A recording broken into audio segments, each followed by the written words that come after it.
The Selectmen's meeting for December 18th, 2019. First item on our agenda is public comment. Is there public comment tonight? Mr. Swan?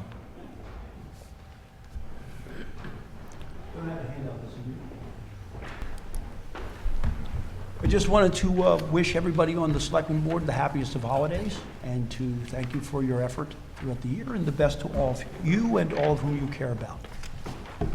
Thank you, Mr. Thank you Swan. very much. Same to you, Mr. Swan. Is there any other public comment?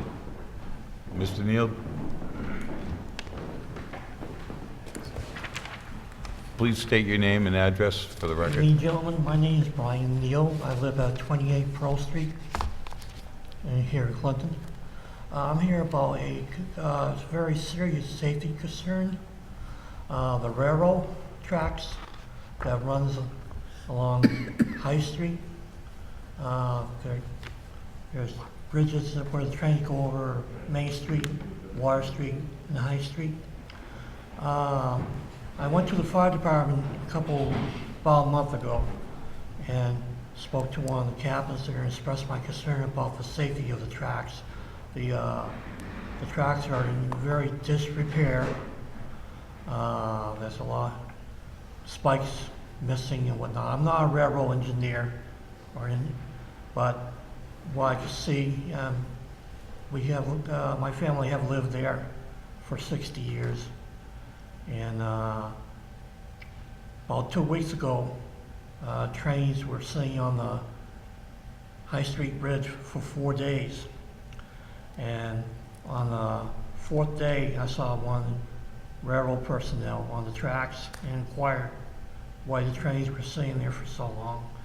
And they said they had derailment, a slight derailment. I don't know how the town of Clinton can control or ensure that they start making repairs, because I remember maybe 55 years ago, the railroad tracks on Main Street, there was a major derailment where a property was damaged and the train went to the back of the old Van Broley Mill where CBS is now. That's all I have to say now about that issue. Well, Mr. Neal, thank you for bringing that concern to our attention, but I do want to say that the town and even the state has very little say in what the railroads do. Yeah, but sir, it's a matter of public safety. I mean, you don't know what they are transporting in their tank cars or rail cars. And even the area there, close where the building on High Street is the town emergency management building, where the tracks are so close. And I mean, if a piece of equipment destroyed that main building, it would definitely cause problems for the community. Mr. Chairman, I agree with you. We have no regulatory authority over the railroads. We might want to write them a letter expressing concerns about Mr. Neal's presentation. That would at least alert them, and there would be something in writing increasing their liability should something happen and some property be damaged or someone be injured. I think that's what we can do. Okay. Yeah. That's something we can put on the agenda for Yeah, next that's right. meeting. We'd have to put that on the Public agenda comment. for the next meeting, but But as a concerned citizen, is there other agencies that I could possibly contact, like the National Transportation Board or something like that? we could ask Michael. You could ask Michael to. I'm sure he has resources he could let you know. I mean, this is really a public safety concern. I That, think what is it, that NTSB, National Transportation No, Safety yeah. Board? Okay, gentlemen, well, thank you for your time. So we will, I mean, I Before expect you- we will do that, and you might write to that board. I'm sorry, go ahead. I just specifically, what was the concern was the condition of the tracks themselves? The like tracks around- themselves are in disrepair. The wooden railroad ties are broken. There are several spikes missing from security the track. There are portions of the tracks that has sunk down into ground level.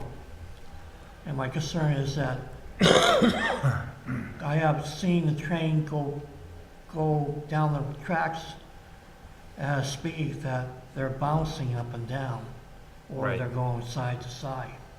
My only thought is if there are issues with the condition of the tracks in that specific area, maybe a letter, I don't know what we could do, but maybe there would be something to that. But if the condition of those tracks is bad at the bridge and is bad 100 yards down the bridge and is bad everywhere on the tracks, then I don't know how much, we can't advocate to like replace. Well, All of the- quite a number of years ago, when we had severe heavy rains, Okay, the High Street Bridge, okay. before the bridge, all the soil, everything there was washed out. So you have some reason to believe that you think the I feel- degradation to the tracks is kind of Because located it- at that bridge area? Well, that's what has happened in the past, but the area I'm talking about behind my house, Okay. because I see it, Sure. is that it's just really concerned me as being a very serious safety concern. And there has been times when there are freight cars carrying wood, and wood are falling off the freight cars. Now, I have called the Clinton police about it and informed them, and I got a response, not a favorable response when I called them and tell them that there's wood falling off the train cars. And I get a response as, well, what do you want me to do about it? I said, well, it's a safety issue. They're going over bridges, going over the streets. Something could fall off, strike a vehicle, somebody could get seriously injured. I don't mean to be going on and on about this, sir, but to me, it is a very serious safety concern. And I hate to see our firefighters or other emergency responders be in danger because unsafe railroad conditions in our community. Mr. Neal, thank Thank you. you. We All right, will, thank you, we will, gentlemen. Thank you. this is public comment, but we will put this as a discussion item on our next agenda to see if we want to Right. send a letter or who we would send a letter to expressing your concerns. All right. Thank you very much, gentlemen. Thank you. Thank you. Is there any other public comment? There being none, review of the minutes. What's the pleasure of the board? Mr. Chair, I move we approve the minutes of December 4th, 2019 as presented. Second. Is there any discussion? There being none, all those in favor? Aye. Aye, unanimous. Next item on the agenda is discussion with Jay Myers, marijuana cultivation hearing for 75 Green Street. Gentlemen, Michael, is this a public hearing? It is, according to the regulations, it would be considered the public hearing for the board to determine whether or not they are sufficiently satisfied to move to negotiation of a host community agreement. So it would be. All right, gentlemen, if you have something you want to present? Well, thank you very much for having us. I provided, in accordance with the guidelines we've provided, documentation. There was a bit of a checklist that we discussed when we were here on the 4th. We provided answers that we hope are responsive, and we want to see if there were any follow-up questions based on what we've provided to the town. Okay, the first part of this we have to conduct as a public hearing. Are there any questions from members of the board regarding the presentation in our package? No. Is there anyone else here to speak in favor of the presentation? Being none, is there anyone here to speak against? Being none, that portion of the public hearing is closed. Before we take action, I do want to say that I appreciate the level of detail that you put into your application. Personally, I believe it's more than ready. There are some outstanding items, but those are due to the multiple hoops that the process, you have to go through in the process, and it's very clear that you're trying to manage this in an aggressive manner, so I'm supportive of the request. Are there any questions from the board? What is the pleasure of the board? How do we move forward here? The granting permission to enter into negotiations? I move that we grant the town administrator and town council permission to enter into negotiations for a community host agreement with Wave Series LLC to do business at 75 Green Street. Is there a second? I'll second. Any discussion?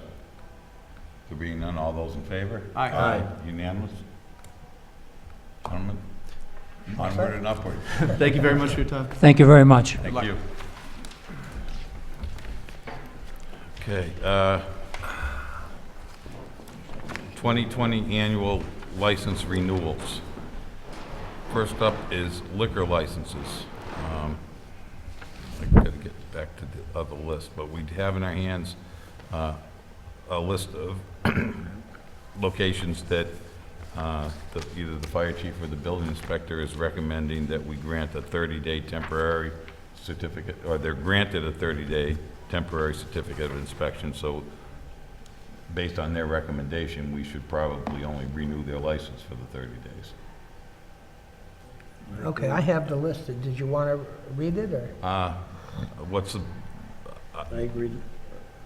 that list is, this is the 30-day That's the list, 30-day list. This is the they're general, complete. yeah. Okay, all right. Mr. Chair, just for my clarification, what is this again? 30 days? 30 days, subject to them completing whatever details they were deficient in the public safety inspections. Okay. So if you would, I'd appreciate a motion on the 30-day temporary certificates of inspection list. Mr. Chair, I move that we approve a 30-day liquor license. Do you want me to read these off? For the following: Acre Cafe Inc., The Old Timer, Clinton's Bar and Grill, Simple Man Saloon, Mr. Z's Pizza, Wrong Way Cafe, Scooby Doo's, and the Clinton Lodge of Elks. Second. Is there any discussion? There being none, all those in favor? Aye. Aye, unanimous. The next item should be renewal of all the other liquor license applicants on that list. What's the pleasure of the board? Mr. Chair, oh, go ahead. Please. I move that we renew liquor licenses for 2020 for the establishments enclosed, except for the ones we just passed the 30-day license for. Is there a second? I'll second that. Any discussion? Yeah, I noticed there was one on here for a business that's no longer in operation. Do we have any means of getting that one back, or I know these are a premium right now? Yeah, we generally, unless we hear something from them, we kind of keep them on the list, but if a year goes by and they don't come up, and then we'll, probably we'll try to strike them, or we can even do a mailing if, every couple of years we'll do a mailing to see if we get any response, but generally, if they're the same ones, we just renew the same list, but we'll take a look at the list again. Couple of things. One is, if we decline to renew a license, we're goes over away. quota and they go away. Okay. And Yeah, I the know. Government Affairs Yep. Subcommittee's working on Okay. a proposal to rectify that situation. Okay, and then we go back and get it later. Right. Thank you. So there's a motion and a second to renew. Any other discussions? There being none, all those in favor? Aye. Unanimous. Next up is the common vics licenses. What's the pleasure of the board? Mr. Chair, I move that we approve common victual licenses for 2020 for the businesses listed in our notes. Is there a second? Second. Any discussion? There being none, all those in favor? Aye. Unanimous. Live entertainment licenses. Mr. Chair, I move that we approve the live entertainment license renewals for 2020. I can read these: Breakaway Billiards, Old Timers, Ringside Cafe, Simple Man Saloon, Strand Theater, and the VFW. Second. Any discussion? Being none, all those in favor? Aye. Jukebox licenses. Mr. Chair, I move that we approve jukebox license renewals for 2020 for Breakaway Billiards, Crystal Cafe, Clinton Elks, Liberty Tavern, Clinton VFW, Simple Man Saloon, Ringside Cafe, and Scooby Doo's. Is there Second. Any discussion? Under discussion, I'm just wondering why we have to have so many licenses. I mean, is this state law that we have to license entertainment. each one of these activities?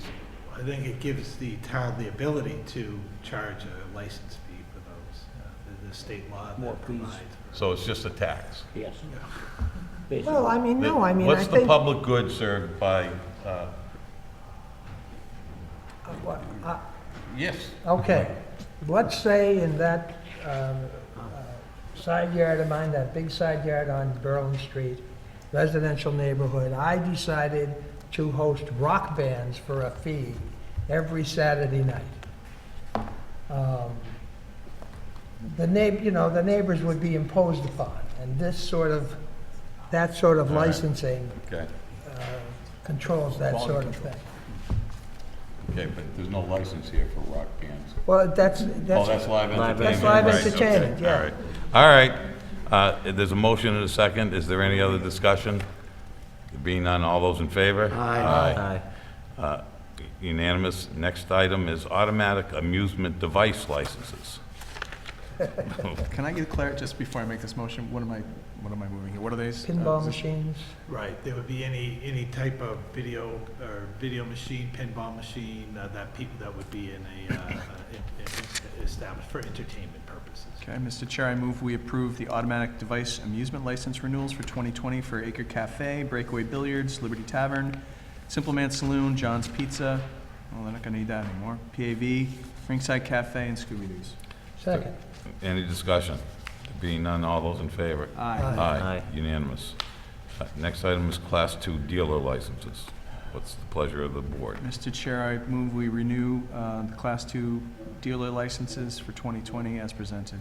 Second. Any discussion? There being none, all those in favor? Aye. Aye, unanimous. Class 3 dealer licenses. Is that commercial garage? Did we Second. skip one? I've got commercial garage renewals. We don't have the list here for, Oh, we Class got 3. commercial garage, right here. yeah, but we're not on commercial, we're on Class 3 dealer Mine's licenses. out of Okay. order then, I'm sorry. And we're out of order, that's all we're saying. All right. I move we approve the Class 3 auto dealer licenses for Smith Auto and Statewide Enterprises. Is there a Second. second? Second. Any discussion? There being none, all those in favor? Aye. Aye. Okay, next item on our agenda is commercial garage licenses. There we go. Mr. Chair, I move that we approve commercial garage license renewals for 2020 for AutoCorrect, Cacique Automotive, CMSG Inc., A-Plus Tire, ODA, and LL Inc., and JW Auto Sales and Repair. Second. Any discussion? There being none, all those in favor? Aye. Aye, unanimous. Next item on the agenda is the Traffic Committee Report of Recommendations. What's the pleasure of the board? Michael, would you Well, however, guide us through the report? myself and Michael can, well, Liberty and Bourne Streets are both dead-end streets. And so residents of the streets have reported that there's a good deal of traffic that goes down and gets sort of, lost down there or has to turn around, and requested that dead-end signs be put at the beginning of the streets. That was approved. I don't know if you want to handle these Yeah, you want to do this one more time? or do it all together. The street light for the intersection of Chase Street and Buffton Farm. There's quite a few people living up in the development off of Chase Street up on Buffton, is it Buffton Farm Road, Michael? And there's quite a good number of children up there who stand down at the intersection of Chase and Buffton Farm Road waiting for the bus, often in the dark. And as we know, Chase Street is a rather narrow street, and it has quite a good deal of traffic. And for safety's sake, Michael noticed that there was no sign there, or did someone mention it to you, Michael? No, I think just reviewing the LED streetlights, I was driving around town, and generally at each intersection, there's usually a light and then spaced, in between Yeah, on yeah. longer stretches. And that road was built after the last time we really evaluated lights, so there was nothing ever put at the end, at the intersection. So Right. I just asked the committee to take a look at it and determine the public safety to see if it would be something warranted, and they seem to be in favor of that. And mostly because it did, I mean, there are kids waiting for the bus there. Right. And then probably the most sort of controversial one is the four-way stop sign intersection at Church Street and Chestnut Street, as the board may recall. This was recommended by the traffic committee once before, but we decided not to approve it based on some input we got from a citizen who suggested that there were alternatives that could be used.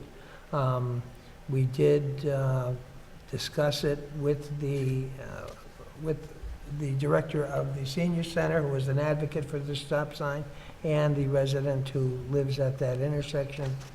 The police chief and the senior center director reported that since we didn't recommend it last time, there have been 2 accidents at that intersection. And really, trying out the methods other than a four-way stop,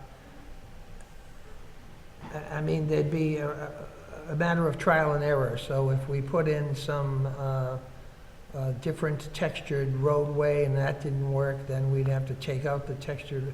So anyway, the fire chief, the police chief, they were very strongly in favor of it, and I was more or less neutral, but certainly their input caused us to recommend that the four-way stop sign be put in.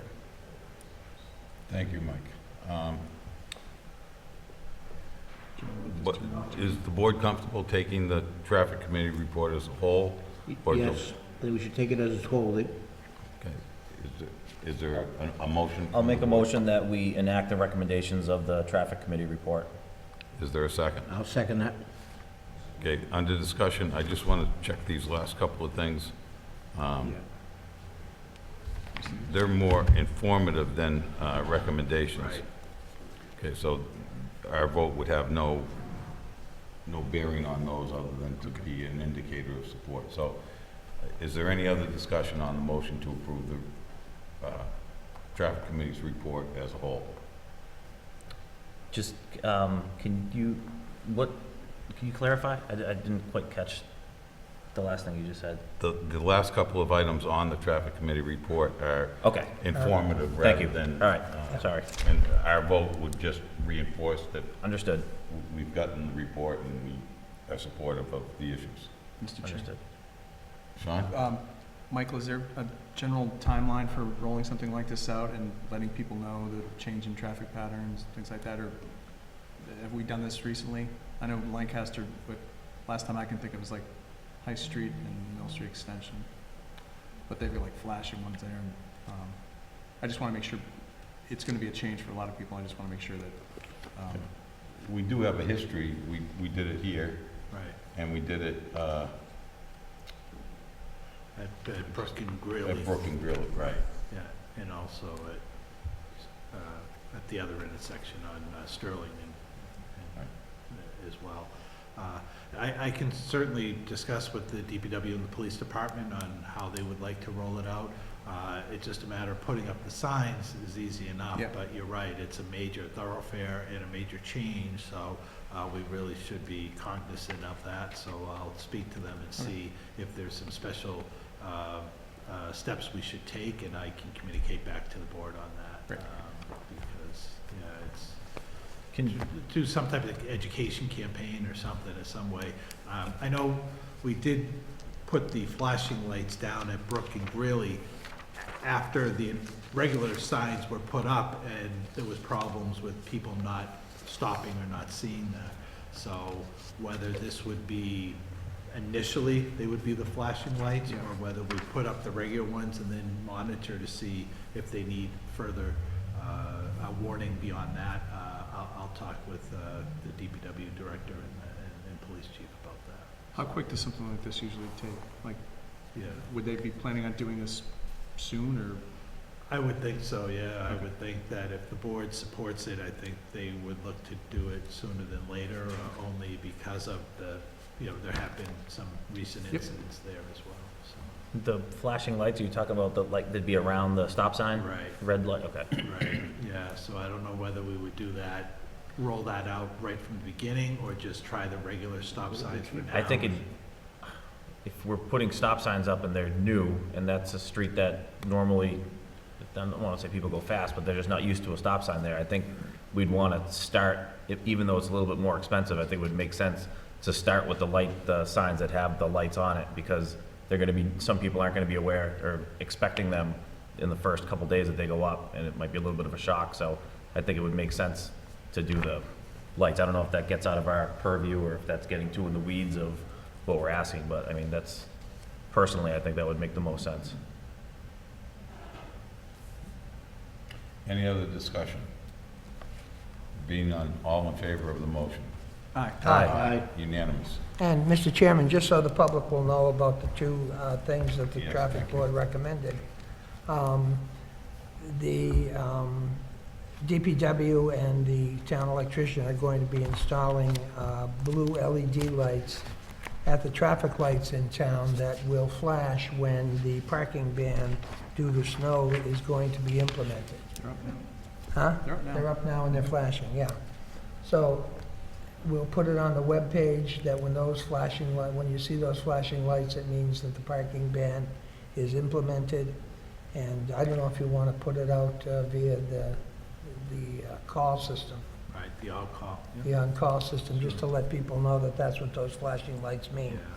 Yeah. And down at the end of Grove Street, near the spillway, there has been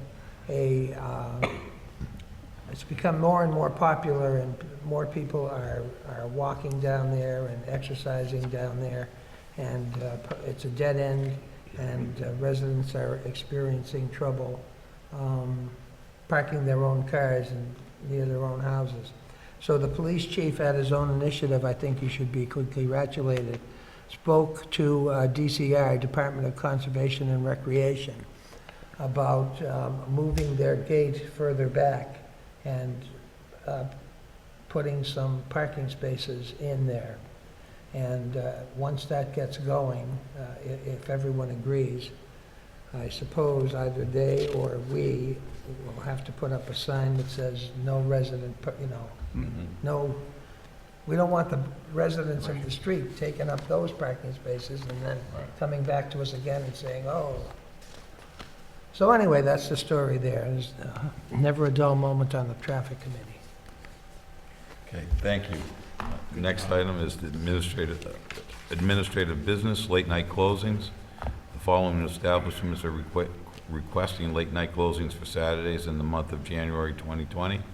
Clinton Turn Vereen, Crystal Cafe, Liberty Tavern, Ringside Cafe, Spruce Street Tavern, Simple Man Saloon, and PAV. What's the pleasure of the board? Mr. Chair, I move that we approve late-night closing requests for January 2020 as presented. Second. Any discussion? There being none, all those in favor? Aye. Unanimous. Next item is old and new business, end-of-year cost allocation agreement with the school department. Mike, do you want to walk us through that a little bit? Sure, just quickly, we currently have an agreement between the selectmen and the school committee, which kind of outlines the associated costs that the town supports the school. So the school have to file a report at the end of the year that details all of the money that was spent on education for that year. So it's their budgeted dollars, their grants, but also supported costs of all their payroll goes through the town treasurer, all their bills go through the town accountant for payables. We pay their health insurance, their property insurance for all town buildings, so those costs get added to that. So the state was looking a couple of years ago to have a formal agreement, so the board, selectmen had approved that agreement, and it's in, the superintendent and the town accountant uses that as a guide to develop that end-of-year report. However, the superintendent has brought forward that there are now some new services that the schools in town are sharing, such as facilities and school resource officer from the police, and soon to be HR, hopefully, that those costs should now be part of that school report. So he would just like to be able to show the state that our document is actually capturing all of the appropriate costs. So he's asked that the selectmen can consider, I believe at last week's school committee, the superintendent brought that to the school committee, and they were in favor, and then wanted to present to the selectmen for their review as well. Mike, is the stuff that's been ongoing over the years the same as previous years, the cost allocation for town accountant, those types of expenses? I think it was 40%. Right. That's what we've done in the past. Right, exactly, yeah, and that's what we've done, and this agreement just formalized it, but we were doing those numbers, so I think that's the number the superintendent used right now. With the proviso that, in the future, if it becomes more, or we say, really facilities is doing 60%, then, that the school department is open to having further discussions. But at least this kind of mirrors what we were doing with the other department, and at least gets something started to show the state that we're capturing up those numbers. So we need a motion, an action by the board to ratify that agreement? Right. And then it's signed by the chair of the board if so approved. What's the pleasure of the board? Mr. Chair, I move we ratify the school department end-of-year cost allocation agreements. Second. Any discussion? There being none, all those in favor? Aye. Unanimous. WRTA transportation contract. Mike, could you walk us through that too? Sure. This is a yearly agreement that we have with the WRTA to provide the senior van services in town, the paratransit. Generally, it's a one-year annual contract, one time, and it's for the whole year. The WRTA, they were doing their financial department, was kind of doing a revamp of all these contracts. So they did a 6-month contract. So the board had approved a contract this summer or earlier this fiscal year to do a 6-month contract while they were putting together a new agreement, and then we would have seen that new number for the rest of the year. Due to some staffing issues at their agency, they weren't able to complete that process. So all they're asking is to just carry over that first 6-month contract into the second phase, 6 months part of the year. So it's the same number, just it will be doubled. So it would have been the normal number that we would have gotten in the summer. They broke it into 2 6-month contracts. So hopefully by next summer, they'll have gone through that exercise, and then we'll be back to a once a year. So it's unusual that we have 2, but it mirrors the one that the board approved earlier this fiscal year. What's the pleasure of the board? Mr. Chair, I move we approve the Worcester Regional Transit Authority agreement with the town of Clinton for the period of January 1st to June 30th, 2020. Is there Second. any discussion? Mr. Chair, Michael, I know, so this is just, it's the same contract as before. I know, I seem to recall in the summer, there was a hint or a hope that they might be expanding services or adding services. Right. But this is just, we're certainly not losing anything. It's the Exactly. same level of This is service. just for the COA piece. Yep. And I did speak with the director, and they were trying to work on a plan. And I talked to Senator Chandler. She's been very supportive, and she's been kind of advocating with the WRTA for something of that pilot program, but it hasn't gotten off the ground yet. Okay, so this maintains the current level of services, hopefully going forward. Exactly. Thank you. Okay, next item on the agenda. Oh. Any other discussion? Being on, all those in favor? Aye. Unanimous. Moving right along. Personnel evaluation process. We did establish a goal to review staffing and develop a plan for annual evaluations of all employees. I think Ed had expressed an interest in this, and I'm going to propose that we consider establishing a subcommittee for the purpose of reviewing and developing personnel evaluation process for the non-union town hall employees. Mr. What- Chair, I move we establish a subcommittee for the purpose of reviewing, staffing, and developing a plan for annual evaluations of non-union town hall employees. Is there, Second. moved and seconded, is there any discussion? Yes. Mike? I'm just curious, why would it not be, why is it only non-union employees? That's just a place to start? Well, As far it as would I be- know, the union employees don't get evaluated either. Right, right now on the town sign, the personnel bylaw does allow for evaluations of non-union employees. We have not negotiated that with the police and Unions. fire. I believe we have language to be allowed to do that with DPW, but maybe this committee can help establish that Okay. process for doing that. But for the unions, we would have to negotiate to do evaluation process would have to be negotiated at bargaining time. Okay, I was just curious. Thank you. I'm sorry, I'm new to this still a little bit. So is that common practice where you don't get reviewed at your job? Like, I don't, Well, I'm Well- surprised, so that has to be negotiated I mean, because I know from the school committee, teachers get evaluated, but that's probably been in their contracts forever, but I would think the starting position would be expectation of evaluation, and then maybe possibly you could try to negotiate a way out of it, but like, you have to actually negotiate your way into just being able to evaluate performance? Right, because it's a change of working conditions, so you would have to impact, the impacts of that. So how it was gonna be done, what forms you were gonna use, what was gonna be the criteria that you're gonna be evaluating, and how that's gonna be communicated to the employees, so that all the unions would have a say into how that process is established, So baby that's, steps. I gotta get out of the private sector.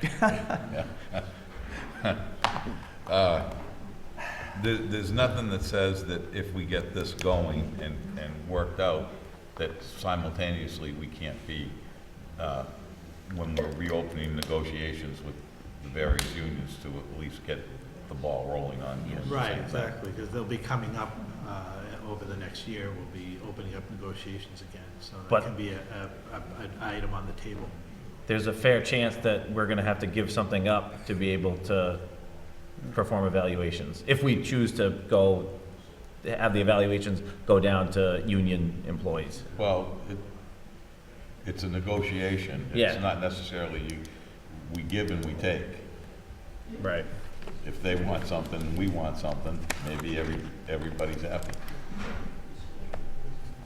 Right. I mean, yeah, I guess I can see that. I mean, the purpose of these of evaluations, I think sometimes people get a little intimidated by them too.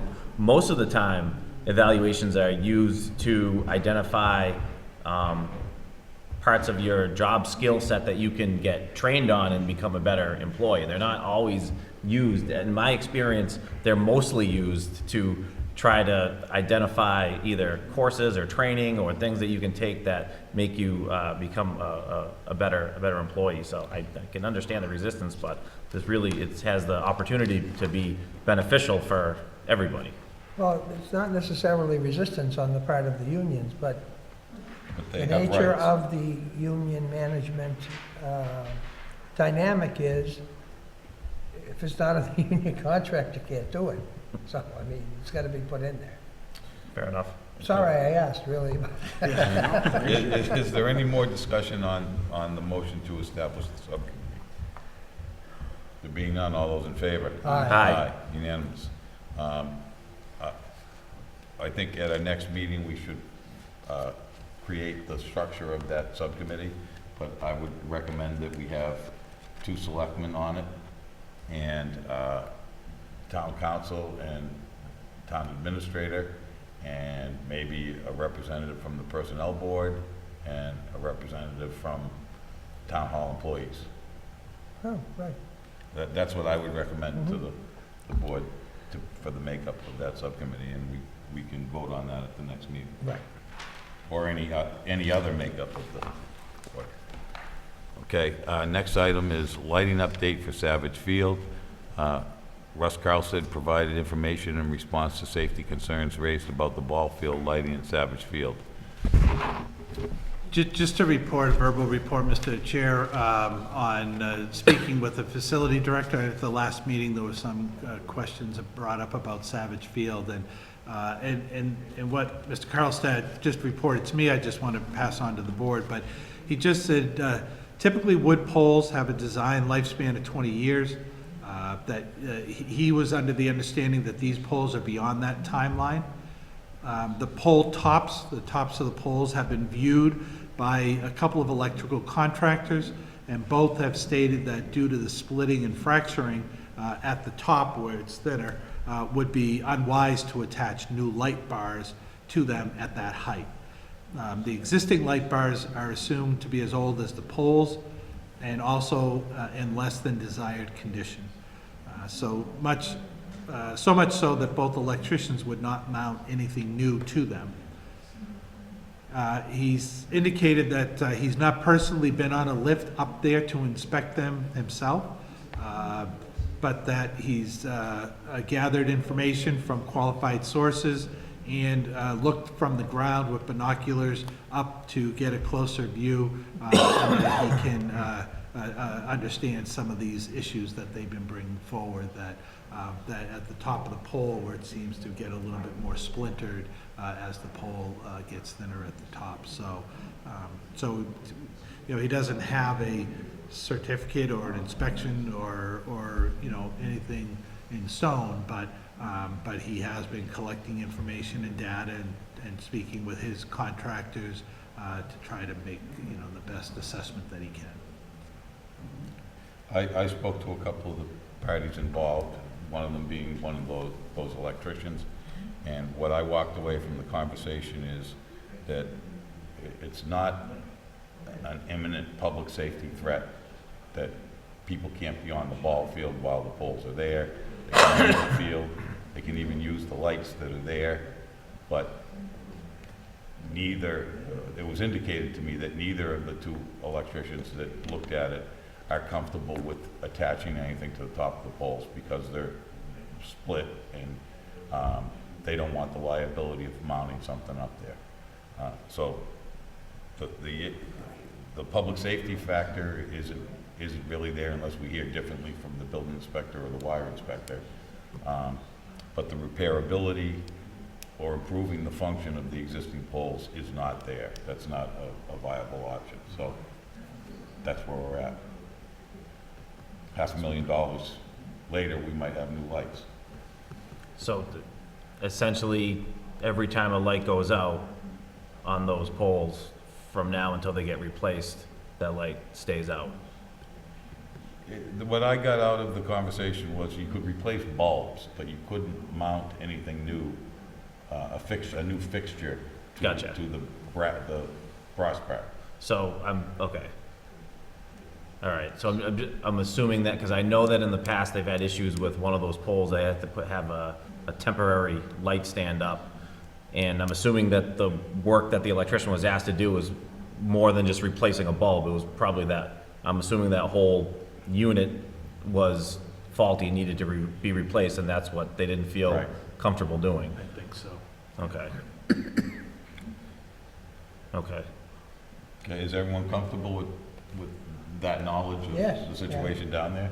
'Cause we don't have $500,000, so we're not putting new light poles up there tomorrow, but Yeah, they're definitely needed. right. If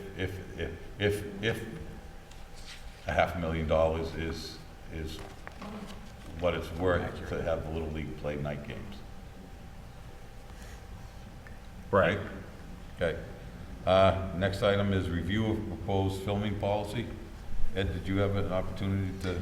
Yeah, I did. I spoke with the Economic Development Director in AIR, and we talked about this again. And so they've been going through they've been trying to figure out the best way to go about this. And I don't have anything in writing, but one of the ideas that we had was perhaps having a one-off meeting as part of a selectmen's meeting, if necessary, if there is any sort of disagreements between the film company and the studio. And in the policy, we wouldn't have mandated, you know, we wouldn't tell the filming company, you have to do this, you have to do this. What we would do in the policy is have guidelines or recommendations of how to accommodate those businesses, so that if it did come to the point where there was a disagreement and it came before the Board of Selectmen, there would be a little bit of expectation on both sides of where we might be headed, and possibly having just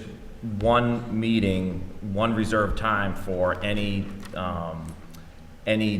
disagreements between if they weren't able to come to a agreement with the filming company and the business, we would set it, in the agenda, we would set a time in a spot in the next selectmen's meeting where any of those grievances or discussions could be heard and settled, hopefully, that night. And like he said, and like it was brought up at this last meeting, you know, getting into mandating certain actions. So that's where we thought maybe the best course of action would be not to mandate, but just to say, this is kind of the expectations, whether it's, you know, we could put in multiple options, whether it's your last year taxes, like divided by, you know, doing the math to figure out like what is a monthly or weekly reasonable rate, whether it's your own accounting books that would be allowed to be viewed, and going back and calculating compensation that way. But essentially, the best plan forward right now, or what we had talked about proposing, would be to have those recommendations, and then have in the policy saying that we could even have it start with the economic director first. He could try to resolve an issue, and if it is not resolved, then we have one allotted time at a future Board of Selectmen meetings that would resolve any and all the issues, because nobody wants to be sitting down for like a meeting for every time there's a disagreement. So there would be one meeting for any businesses that don't think that they're getting compensated properly with the filming company's recommendations. They'd have a chance to express why. But like I said, both parties coming in would know kind of where we stand, because we would provide in the policy some recommendations on how we think the compensation should happen. So that was a discussion that we had. I don't have anything in writing, but I just wanted to bring that to the board. And like you guys probably will not be surprised, that AIR is in the same boat that we're at with this, where they're trying to put something together, but they don't have anything in writing yet. So it's an interesting time in this policy, because as we're kind of working on stuff in the policy that they're trying to work on right now at the same time. So he's kind of interested to see like where this process takes us. And obviously, if we adopt it, if we have any luck, things we like, things we don't like. So I just wanted to bring those recommendations to the board, and just hopefully have a discussion about, you know, what the rest of the board thinks of some of those proposals. I get the gist of what you're proposing and suggesting, and it may be the only way that we can address it and get through this at this point in time. But you're also telling me that good minds in other communities haven't figured out how to handle this either. In a good, hard, clean. Correct, but have also agreed that it's a problem. Right. But it's like, I think a lot of boards and a lot of towns have the same reservations that you and Selectman Jacoinski had, that you don't want to be getting too involved in mediating the businesses, but a business-to-business contract. But I think the way to get around it is to just kind of have those recommendations, and then if there is disagreement, just try to get it settled in one meeting, so that we're not driving ourselves crazy. And I think, because, you know, we didn't have a policy this time around, right? And Mike, just off the top of your head, I mean, how many phone calls did you field? How much time out of your day do you think was spent talking to disgruntled businesses that were unhappy with their compensation. You know, You we know. had numerous hours of several businesses, their agents, and Right. in multiple times when they weren't happy, and then calling the film company, and they're saying they're gonna do X, and then the business said they don't, the next week they call again, and it starts all over again. So it was a bit of a problem. So if we can plow through one meeting and try to get resolution upstream before the filming starts, I think that would save Mike and Phil, our economic development director, a lot of time downstream. So I know it's possibly viewed as a little bit more work on our end up front, trying to make sure everyone is in agreement upstream, but I think it'll pay dividends downstream, because my fear is if we don't do anything, if we don't address that type of issue, that it's gonna pop up again, and now our already busy town administrator is busy fielding phone calls again from disgruntled businesses attorneys, and it's just, I think there's a better way to go about it. Mr. Chair, Sean? if, could we go upstream a little bit and instead of mediating complaints after they happen,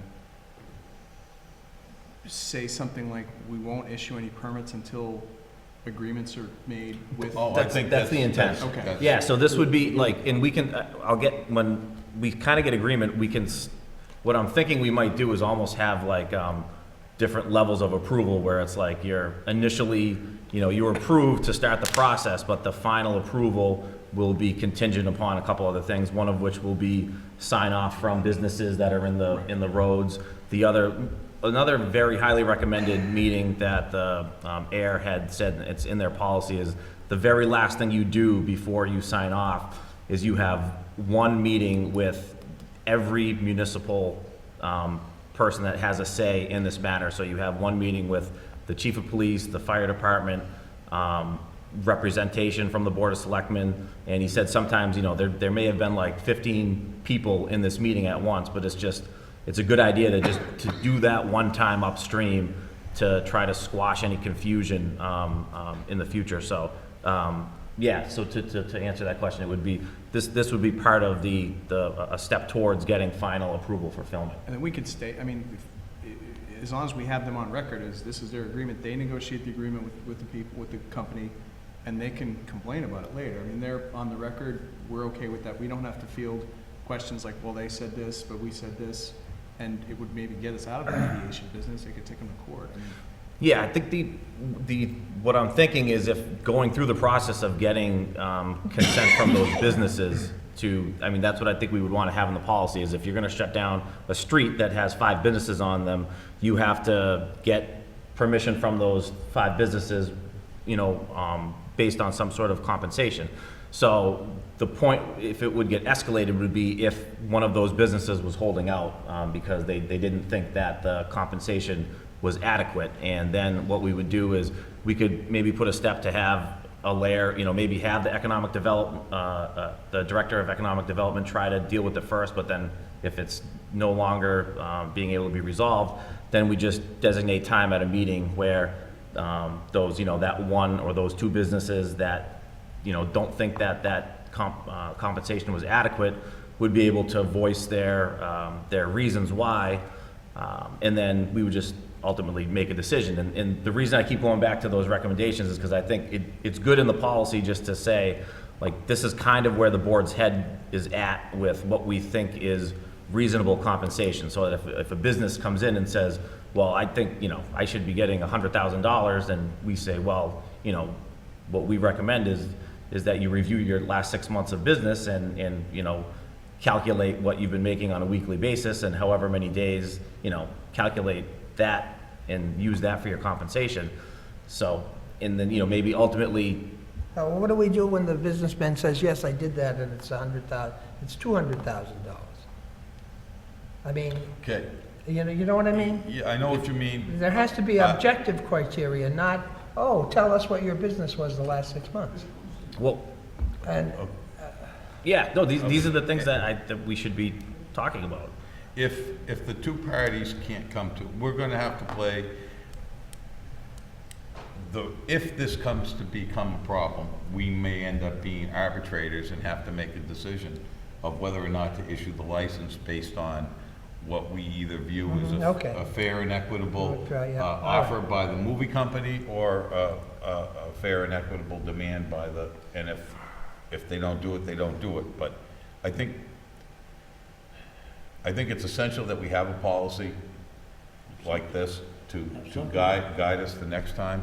But I'm also afraid that we're overreacting to that situation that we had here, that the previous movie, I never heard a complaint about the old timer movie. Right. Right. This movie was shutting down a main street in the town for an extended period of time. I don't know what the perfect answer is, but I think what Ed has outlined seems like a basis that we can move forward on. Okay. And change if we have a different circumstance. The next movie company may not be impacting any businesses. Yeah. Or maybe giving them business and giving them a boost, so. Right.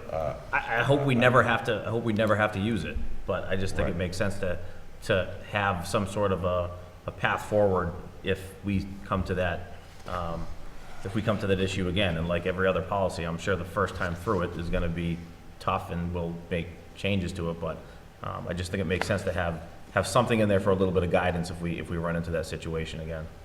It's a good place to start from.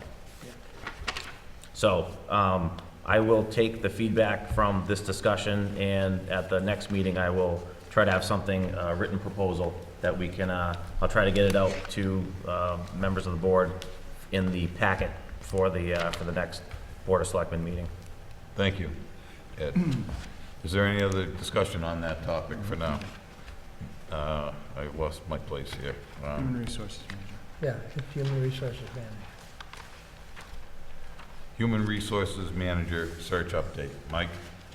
Thank you, Mr. Chair. Just wanted to kind of bring forward where we are.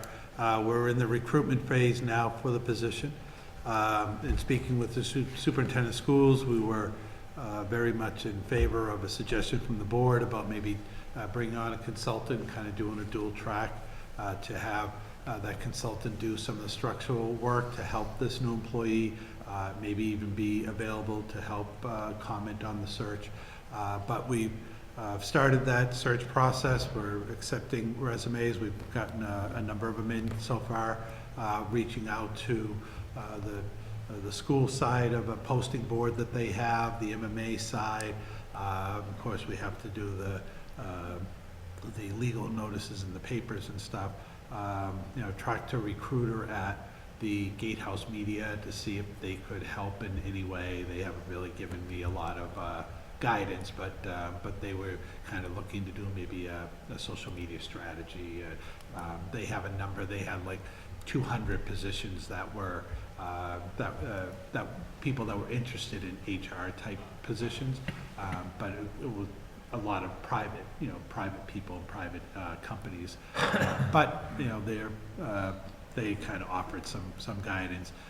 We are doing like through the Indeed.com and some of that stuff. So just after the holidays, we'll be closed. We're going to keep. I put in the notice that that position will be open until filled, so that if we have any issues, we don't have to keep going through this all over again. But that after the holidays on January 17th, we're going to start reviewing the applicants. So we'd like to have a search committee. We talked about maybe the same makeup that we had the last time, with 2 selectmen, 2 finance. There was a personnel member and the town treasurer. I think that worked really well. So if anyone on the board is interested, either tonight or to let me know, we'd like to get that started. I was able to go to the personnel board recently to give them an update. They were very much in favor and appreciated the selectman's suggestion about the consultant. They thought that was a good idea, and they liked that approach. They were also, maybe would like to use them for other things that they're working on as well too, but we'll see how that goes. So we are doing the dual track, and we have an RFP for the consultant, and we have the recruitment notice out for the resumes for the applicants. So it is ongoing. It is in process, and after the holidays, the committee will get together to start reviewing resumes. Thank you, Mike. Any other questions from the board? Mr. Chair, Mike, I'm just curious, have you and Dr. Meyer reached out to that, and I'm gonna forget like the acronym for it, but there's that Association of Municipal Human Resources, it's like it's a group. Have you guys reached out to them at all, and okay, I did, and it's the Mass Municipal Human Resource Association. okay, And it's a consortium of all the municipal human HR staff people. And I did speak with them, and they said that they have a listserv, which they share information, but they said they've established a protocol that they are not going to be doing job recruitment on that listserv. So I sent them our information. I sent to the person that coordinates that group, but they said it's part of their policy is not to do an email blast to all those members. So, but at least they have our information, and they know it's available through the MMA. So a lot of those people that are looking would look at the MMA site. There are a couple of HR positions open on the MMA site right now in other towns. Our hope is maybe with the new year coming, that people are kind of looking to reassess things in their life and maybe take a look at giving us a shot. But I'm encouraged, I mean, early on the number of people that we're getting so far, so How I'm many- hoping that... if you don't mind, how many have you received Yeah, so I have far? about a half a dozen so Okay. far, and it's And- just been, just this past week that we got started, so it's been good. And And- faster than what we got the last time, anyway, so. Good. And do you think possibly either the middle of January or the end of January would it be at a position where the search committee could start reviewing resumes, whenever would- that search committee is created? Sure, I'd like to see that the middle of January. Okay. So, yeah, so that's where we wanted to start. That's what I'm notifying people, that at the middle of January, by January 17th, Okay. people can keep submitting information if they Sure. want, but by January 17th, we're gonna start looking at who's submitted to date, so. Okay, great. So hopefully by the end of January, it's gonna, that process is well on its way of starting to whittle down the candidates, so. Thank you. So I don't know if at least by the next meeting, at least, if I could have a couple of volunteers from the board that would be willing to get involved in that project would be great. Okay, everyone set on that? Okay, next item is committee reports. Do we have any committee reports? Mr. Chair, Cable Committee met earlier this evening to review the last draft from Comcast for our 10-year contract.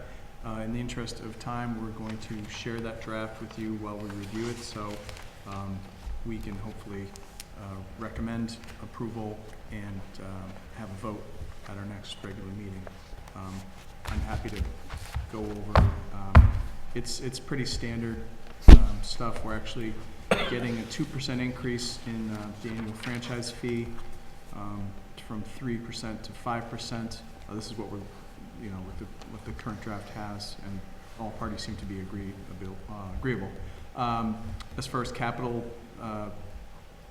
outlays from Comcast, we got a lump sum last time. We'll be getting the same amount, but spread out over the length of the contract this time. And two other things that we were looking for, the possibility of a third channel for municipal government and school use, and the capacity to broadcast in high definition, which again, they're open to with some ramp-up times, which we seem to be in agreement with. So be on the lookout for that from Michael, and hopefully once the Cable Committee reviews it, we can present it at our next meeting and get that signed off. Thank you, Sean. Any other subcommittee reports? Well, the sidewalk committee, we haven't met or anything, but I would just say, based on looking at it from the last snowstorm, not this one, I mean, I think most of the sidewalks were cleared. There was one that we missed, though, and that was the one in front of the superintendent's, or the old St. John's, the superintendent's office, and that one is used to walk the elementary school students over to CCD. Right. So it's very important that that one, and I know that this facilities director has been, we spoke to him about it. Right, and the CCD director as well had contacted him, and so he's aware of that Yeah. for going forward, that Okay. that needs to be done. But he did get some new pieces of equipment, which he said has been working out great, and it's helping to do some of these tighter spots and sidewalks, and hopefully they'll, you know, each storm, they're learning more and more each storm, and hopefully Right. keep getting better. Yeah, Mr. Chair, just to piggyback on that, yeah, I thought for, you know, it was a big storm to jump in on, and I thought that we did a pretty good job, but it is a work in progress, so please keep the feedback coming. I know you won't be shy. People out there, get in touch with us if there's something we can do better. One thing that I was curious if the board, and I'm happy to do some research on this on my own, I just want to make sure I'm not getting ahead of myself. I know there were some complaints, well, some complaints about municipal parking lots. You could see long after that first big storm that some people kind of gave it away, that they've been using that for permanent parking. But I've also, in my research, saw that some cities and towns actually use that as relief for when there is a snow emergency. They open up school lots and municipal lots. It would obviously require a policy on our part to make sure those are empty in a timely manner so that we can clear them. But if the board's, if it's not, if the board is so inclined, I'd be happy to do a little more research and to come up with something just to, both to maximize the lots we have for when people have to get off streets, and to make sure that those lots are cleared very soon thereafter so we can use for business purposes like they should be. You know, I don't need a motion, I just want to make sure I'm not. That's fine. Great. But on that same topic, lacking that kind of a policy, I would like to ask the police department to take a closer look at long-term parking, It's pretty clear. especially. When there's a it's foot of snow crystal on the clear. roof. It's the Right. only way to really identify it down at Oxford Court. And Walnut Street's the same way. There was a And few. it's infuriating to me to Yeah. see cars there that are depriving residents and businesses the opportunity to park near our downtown. well, I know So- that this issue has been handled by the traffic, by the downtown group. Maybe we could Yeah. work with You Sean and and I try to both. come up with something. Yeah. I mean, I know that last winter, there was a person leaving their car there, and I spoke to the police chief, and it was reported that that was a resident of Corcoran House. There seemed to be some I can't. sentiment that, well, it was a resident of Corcoran House, and I'm more hard-hearted and said, well, if the person can have a car, they need to be able to. So, I mean, I think we should start towing them, that's my opinion. We've already established a policy of towing from Oxford Court. That is something we've been working on, and I'm asking that the police chief be contacted to follow up on that process. And, well, I believe we set the same policy at Walnut Street. I think it's a pretty easy tell if the limit of the Right. lot is 12 hours, 24 hours, and you're there Right. 3 days after a storm with snow still on your top. You know, that seems like an easy one. I'd just be curious if we could start talking about any sort of like a plan, because from my feedback from businesses down there is that there isn't enforcement until there's a lot of complaints, and then the enforcement is good for a short period of time, and then everything just goes back to normal. I'm not saying that it has to be enforced all the time, but I think if it was enforced randomly, but frequently enough that there was the consistent threat, that I think that there's a happy medium in there where people would be, they wouldn't be as brazen to just park down there and deprive businesses from parking spots. I agree with you, but right now, it's crystal clear. Doesn't take a detective to figure it out. If they're covered with snow. Oh, they yeah. Tow them. They have no business being there for more than 12 hours. And they know it.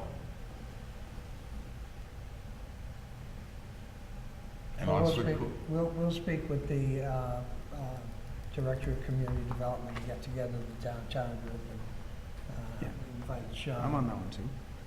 And, oh, you're on that? one? Yeah, so we'll come up, that's right, too. Making it easy for you. Yeah. All right, any other subcommittee reports? We leaked ahead to goals and objectives. I agree with you. Any subcommittee reports? Goals and objectives discussion. Sean? Just one thing on the ALS support for anyone who missed it in the news. Woods Ambulance is the major ALS carrier in the region, and they closed up shop in Lancaster, I think last week or the week before. There was a story in the paper, and I know I've been contacted by some people at the fire department with their concerns. As someone who's had to use, someone's family, who's had to lean on ALS support to get to Leominster, it's a big hole in the service in the region and puts extra strain on Sterling, I think, is going to have to help. So I would just urge that the study that we approved at a recent town meeting go forward expeditiously, so that whatever plan we come forward with is either going to cost a lot of money or require a lot of creativity on our part as far as phasing in. But I think it's something we definitely have to look at, and I just want to make sure we have every bit of information and evidence that we can as soon as we can before town meeting. Thank you, Sean. Any other goals and objectives discussion for tonight? Being none, I do want to make sure we're all in agreement that our next meetings would be, I don't think anyone wants to come January 1st. Unavailable. We can do that if you're all so inclined. Otherwise, I'd call the meeting for the 8th Yes. and the 22nd, and that keeps us on a rotating every other week schedule and doesn't jam us into the next month either, It's my birthday, which is, 22nd. Oh, No, that's fine. cheat cake. You guys, maybe a cupcake or something at Yeah, the, yeah, no problem. at the meeting. wow. We have to bribe you? Just, Okay. With the next meeting set, is there a motion to adjourn? Motion to adjourn. Second. All in favor? Aye. aye. Thank you. Merry Christmas, everybody. Merry Christmas. Christmas, Merry Christmas.